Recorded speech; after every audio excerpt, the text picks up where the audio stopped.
Look what I picked up at the store today. I couldn't believe it. Feasible, it's even in Europe. Shout out to the big names in YouTube right now. Mr. Beast, definitely, the number one.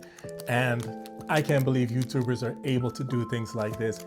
I haven't cracked it open yet because I'm gonna make a separate video about this, about Feasible and about the branding, my part, what I think about it. I really don't eat chocolate like that. I love protein bar, but this one has, and I'm sorry to say that, Mr. Beast, but it has 31.7 grams of fat.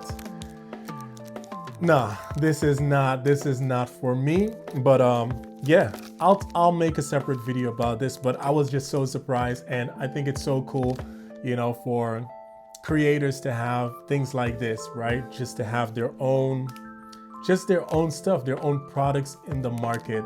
So definitely congrats to you, Mr. Beast. I am not a sponsor of Feasible, but I give roses where the roses are due. That being said, let's get into this video. Today we're talking about branding. Well, we're always talking about branding, but today's video is a special video because it answers questions that I get. One of the questions that I get a lot is, where did you learn branding? Okay, there's two sides of this story, but the first place that I learned branding is a place that you will not expect. It was in a, drum rolls, a cult. I learned branding in a cult. And after I got out of the cult, while I was in the cult, I went to school where I learned branding separate in the university. But anyways, I learned branding at first in a cult. It sounds weird, but that's where I actually learned branding. For this video is for you if you are starting a brand, if you are interested in building a brand, or if you're doing a rebrand and you want to know more about branding and the importance of branding. Throughout this video, I'll take you into my journey, into the things that I learned in the cult that were very, very important for me in knowing what branding actually is. And this will all help you to build a personal brand. So that being said, if you want to build a strong personal brand, definitely stick around until the end because I'll be giving all the tips and tricks towards the end of the video, and I'll build up with my story, which is very interesting, if I may say so myself. Of course, I'm biased because it's my story. Who am I? My name is Kenroy. I'm a brand strategist, been a brand strategist for over 15 years. I've created over 300 brands and counting. I've helped over hundreds of CEOs, founders, startups, people building their brands. So there are my credentials. And that's why I know a lot about branding and I'm fascinated about branding. All right, let me take you back to the cult. I have been in the cult for about 10 years. And when I got in the cult, of course, up front, they're not gonna tell you what it's all about. But long story short, at the end of the day, we had to keep a lot of services. We had to give all our money, of course. And one of the things that they required of us is preach. If you're not religious, if you don't know what preaching is, it's basically going around door to door or actually anywhere to tell people the story you want to tell them. So for me, that was going door to door, knocking on doors, asking people if they believed in God. And if they said yes, share the message. If they said no, guess what? Share the message. And I did this house to house, so door to door. I did this on bus. I did this on streets, classrooms. Funny story, I even enrolled in a class that I actually didn't care much about, something that had to do with accountancy, and tried to preach to people. So basically telling the story that you want to tell people everywhere. And that is something that we had to do in the church religiously. No pun intended. You might be asking yourself, did I ever get rejected? Of course I got rejected tons of times. From the 100 doors that I knocked on, maybe 2 or 3 doors of people would actually listen or hear me out. And out of that 2 or 3, sometimes one would come to a Bible study or a Bible seminar, but oftentimes they would not. So I'd be knocking on doors until my hand turned blue. And I'll be doing that in summer, in winter. Yes, I'm in Europe, so we do get winters, it gets cold, and oftentimes people did not listen. So what did that mean for me? That meant that I had to preach more, I had to go out more, because in the church, or in the cult, I should say, we had a target. So we had like a goal, amounts of people we had to lead to the church, amount of people that we had to bring in the church. And this was something that's you'd be held accountable for it. So if you were the person that is not preaching as much or leading as much people to the church, then you'd be looked down upon. So this was something that you wanted to do. You wanted to preach, you wanted to go out, you wanted to find, our lost souls, as the terminology that we would call that in the cult. So back to rejection. Did I care about being rejected? Absolutely not. In the beginning, yes, but as you're in the cult for a longer time, you would see and hear people talking about what it means to knock on the doors and what it means to be rejected. We actually saw rejection as a blessing, meaning that if someone said no, it was one step closer to the person that will say yes. And that is how we saw everything. So if I was at door number 50 and number 50 said no, then I would tell myself door number 51 is going to say yes. And we'd continue doing that. In the cult, we actually believe that the ones that said no, they did not belong in heaven. I know it sounds very disrespectful, very rude, and it was, right? Like I said, it's a cult. And in the cult, we believe that those who said no, those who rejected our message, those who slammed the doors, or those who did not accept it, were the same ones that, like the Jews, that spat on Jesus' face. Like, that's the level of brainwashing. That's the level of story that they would tell us. So imagine someone telling you that the ones that close the doors are just like the Jews that crucified Jesus, right? If you believe that, or if you hear that long enough that you come to believe that, I mean, when someone says no to you, you don't care. Like, it's nothing. So that was the level that we were at, knocking on those doors, and that's what kept us knocking. So at the end, we saw a blessing of those who listened belonged to us. Those that did not listen didn't belong to us. And it was our mission to knock on as much door as possible so that we can complete our work. So you might be wondering, up to this point, what does this have to do with brand building? What does this have to do with personal brand? Everything. It has everything to do with it. Let me explain. So personal branding has to do with two things. It has to do with clarity and conviction. Clarity meaning the message that you are preaching or the message that you're telling is so clear. It's super clear. And number two is not only that it's clear, but you believe that message wholeheartedly. If we go back to the cult, the message that we were preaching was very, very clear. If you have ever heard those words, have you ever believed in God the Mother? Then I would advise you, number one thing to do is run away. That is the Church of God. That is the Mother God cult. But that aside, our message was clear. It was, have you ever heard about God the Mother? Imagine hearing that. If you're raised as a religious person or not, it's a shocker. It's a shocker. Why is it a shocker? It's because in your lifetime, you've probably never heard about God as a female image. You've probably only heard God as the male image, right? So that was their trick, using a strong hook in our terminology, using a strong hook to get you shocked, that you want to hear more, that you want to listen more. So the clarity, it's a clear message.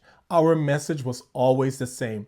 Have you ever heard about God the Mother? It was always the same. And we said that hundreds of thousands of times. So we were making our message clearer, but we're also convincing. So we had a conviction that our message was true. Our message was legit. Not only the people hearing us, but we, as we spoke the same words over and over again, like a broken tape recorder, we were brainwashing ourselves, believing the things that we were actually saying. So branding, it's nothing different. Think about your brand story. What is your brand story? What is the message that you want to tell your target audience, your customers? What is that one message that you want to tell your clients?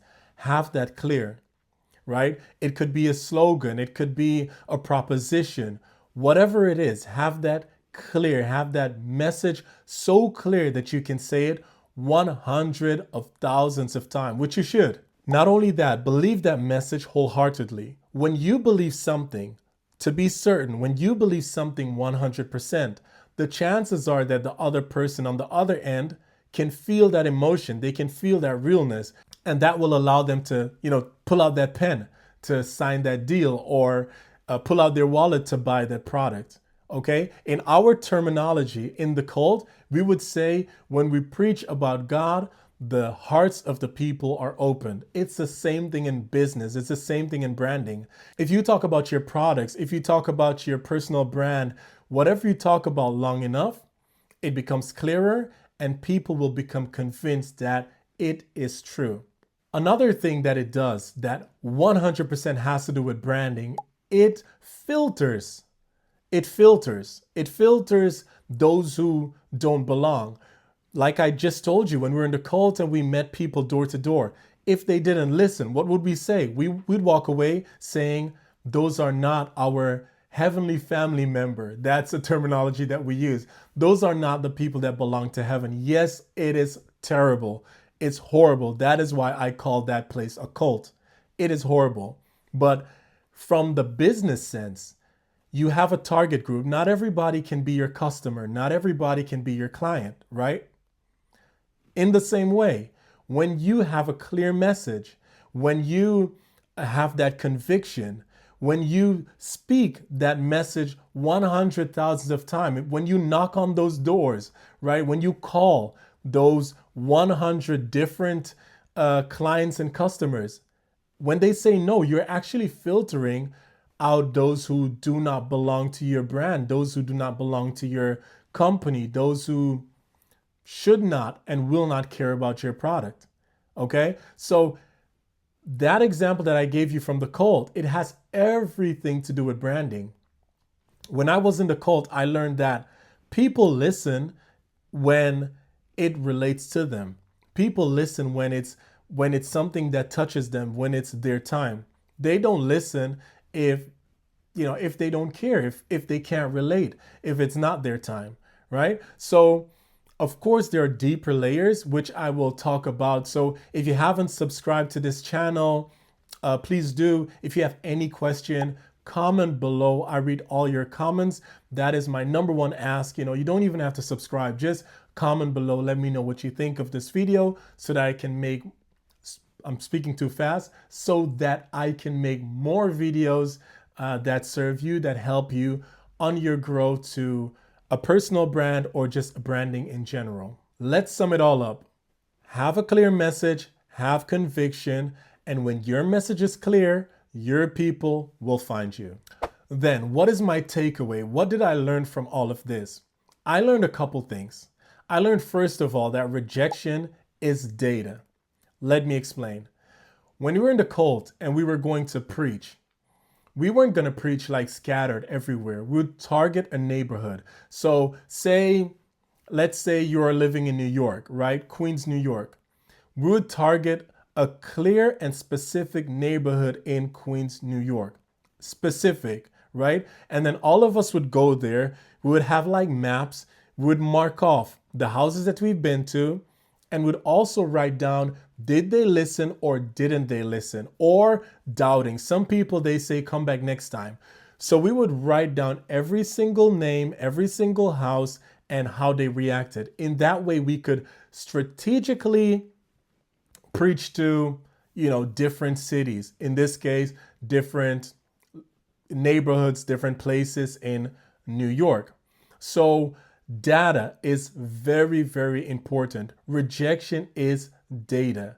Okay. So in your business, in your company, when you know that a specific type of client, whether it's in your company, offline, or It's online, right? It's via social media. You can target specific target audience. You can see who liked your comments. You can see their demographic, etc., etc., etc. You can target a specific group.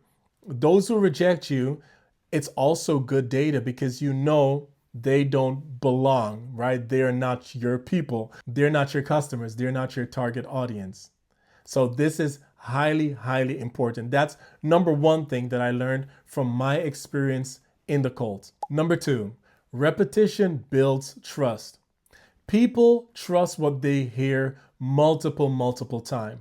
Let me give you an example. When we preached about God the Mother in that cult, people would recognize me and say, hey, you're the guy from that mother church, right? Or they would say, you're the guy that believes in God the Mother. Or they would just say something that has to do with God the Mother in it, or female God, or whatever. It means that whatever we told them or whatever I told them back then stuck in their brain. They've heard it so many times, not only from me, but also other people or members in the church that they remembered, right? And once I've even seen people who at first said no, and because they've heard it like 100 times and had like different touch points, they were convinced that it must be true because there's so many people telling them the same story, which is not, by the way, it's not true. It's a horrible place. That place is a horrible place. But because so many people are saying that one story, that one thing, they kind of convince themselves that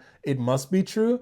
And at the end of the day, there's a trust, there's a loyalty. Before you know it, they're in the church, they're drinking tea, and from tea, weeks later, they become members. That is the way that the cult did it. In your business, you need your target audience to have different touch points. Different touch points build trust. So whether it's on social media where you're talking about your company, or it's a video that they're seeing, or it's via a third party, whatever it is, allow your audience to have different touch points, different places where they interact with you, so that they can know, this company is trustworthy. You build trust, and your message should be the same everywhere. Okay, number three, the last thing that I learned was about conviction. If you believe something wholeheartedly, it will show. It shows the way you show up. It shows the way you speak, right? Think about a company. One company that I love, right? I've never been in the company.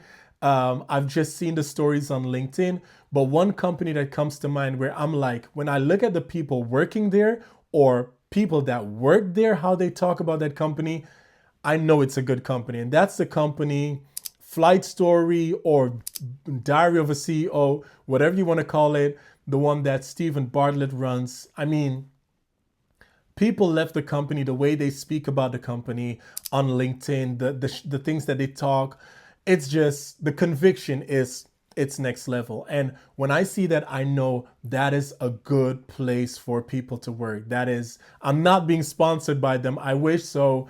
Stephen Bartlett, if you're listening, please sponsor me. But I'm not being sponsored by them, but I'm just amazed by them. So if your conviction, right, if the people working for you, or if your own conviction, if you really believe your product, you really believe your service, you really wholeheartedly believe what you're selling, that will show. That will show from the inside out. And that will allow people to believe you. That will allow people to trust you. So conviction, that is a massive thing. You can't fake belief. People will see right through you. You can't fake it. So that is something massive. Same goes for the cult. When I was in there, I spent 10 years of my life in there. And from year one until I got out, I was fully convicted. If they told me, and I dare to say this now, but if they told me to drink some kind of Kool-Aid, I would have drank it. If they told me to do something, I would have done it. That's how much I believed. That's how much I was brainwashed to believe. That's how much I was programmed. But my conviction was there. I wholeheartedly believed every single word they said, up to the point that they were just talking nonsense, and I still believed it because I was convinced. I've heard the message thousands of times. I trusted everything they said and I believed. So in your own company, let that conviction, right? That conviction that you have, let it shine through. That is the way you build trust. That is the way you build momentum. That is the way you build clarity, consistency, and that is the way you find your audience, your peoples that eventually will buy your product or your service. And that is how you build a brand. Besides all of this, a question that I get is, did it do anything with my confidence? Yes and no. Yes, when I got out of the cold, I just felt lost. As you can imagine, everyone I knew, everyone I spent time with, like my closest people, they were in that place, right? I didn't have any connections outside of the cold. So when I got out, I just felt lost. I didn't know who I was, but I'll get into that in other videos, okay? I don't want to break the mood of this one, but I'll get into that in other videos. I was lost. I didn't know what to do. However, I could not hide. Why? Because the cold gave me an identity that wasn't me. I had to search for my own identity. I had to find out who I was, who the real me was. And I had to do something with that story.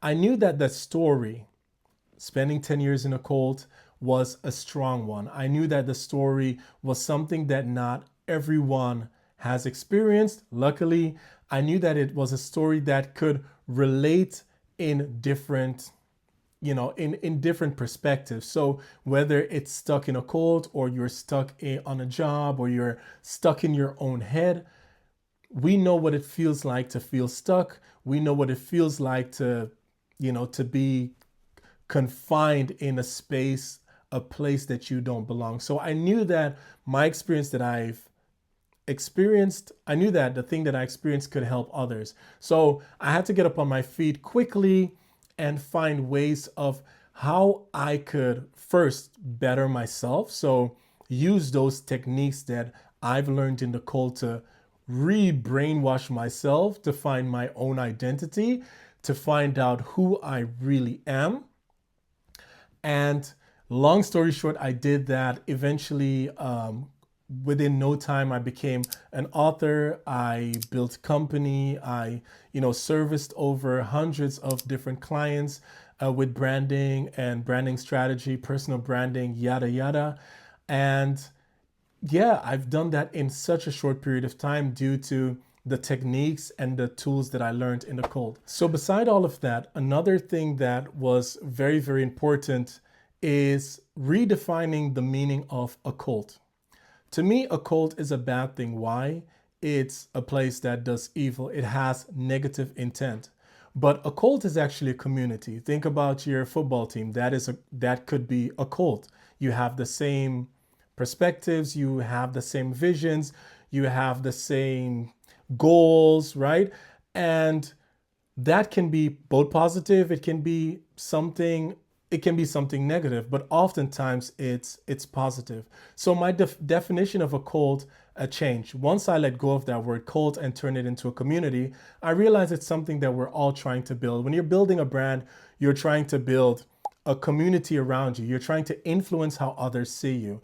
In the same way, as I mentioned before in the cult, we were trying to influence how other people saw us, what they thought about us. In your life as a person who's trying to build a brand around you, you can influence that with the same techniques that I just mentioned. I did the same thing and eventually that worked out for me. And that is what I'm trying to, in these videos, trying to help you with. All this, all my experience, that helped me to get back up on my feet. And that is something that I'm trying to do to help you. If you're listening to this, if you're watching this, to help you get back up on your feet, whether it's posting more on social media, whether it's making videos, whether it's daring to get your face on cameras. Hi to all my introverts out there who are scared or who are hiding behind their computer, trying to make that first video. This is for you. I'm trying to help you get started. maybe you are already online and you don't know the specific or the right strategies to follow. Hi to you too. I'm trying to get you to be seen more and giving you the tips and tricks and the strategies that can help you grow and scale your business. So am I saying that everyone should use their past as I did? Simple answer, yes. Your story, believe it or not, is your superpower. Nowadays, you see a lot of AI generated content, a lot of people just typing something in ChatGPT and having it spit out their content. I'm telling you, we need more realness. We need more authenticity, and we only get authenticity through something that you lived, your own story.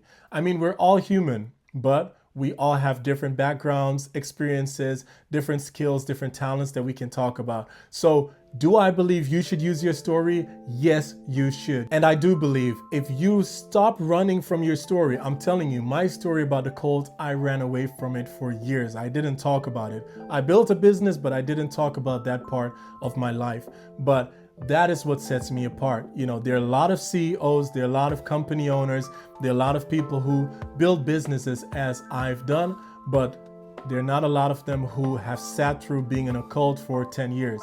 If you know one, point that person out, drop it in the comment. If this video made you rethink branding and personal branding, then I know you'll like my next video. So definitely watch that one. Thank you so much and see you next time.